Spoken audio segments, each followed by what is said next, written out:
Faure Gnassingbe has been the president of Togo since 2005. He came to power after the death of his father Gnassingbe Eyadema, who had ruled the West African nation for nearly 38 years, starting April 1967.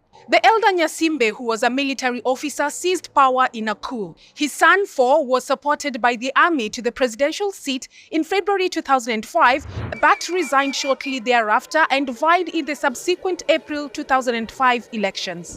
His candidature was sponsored by the ruling party. Faure Gnassingbe, who had served as a cabinet minister for 2 years, that is from 2003, won the April 2005 elections. In 2020, he won a fourth term in office with over 70% of the votes. The opposition alleged that President Gnassingbe had rigged the poll. The head of state was born on June 6, 1966, in Togo's southeastern town of Afanya. His father, who died at the age of 69 in February 2005, had ruled for nearly 4 decades, and Faure thereafter took over. Today, Gnassingbe has been in power for 19 years. The father and son have therefore been at the helm of Togo's leadership for a total of 57 years.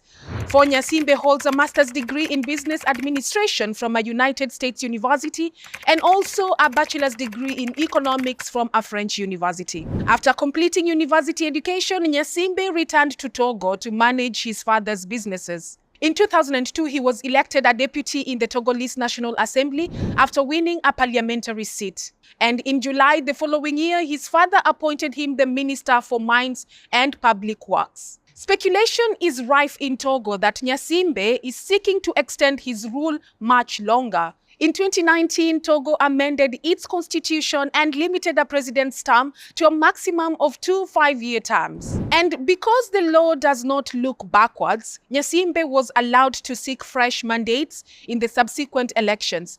He ran in 2020 and won, though controversially. Under the 2019 constitution, he can vie again in 2025, but that would mean that he has to leave office by 2030 if he wins. In late March this year, the Togolese parliament passed a controversial constitutional reform that changes how a president is elected. Unlike now, only members of parliament will elect the president, who will cede most of his powers to the prime minister, also chosen by parliament.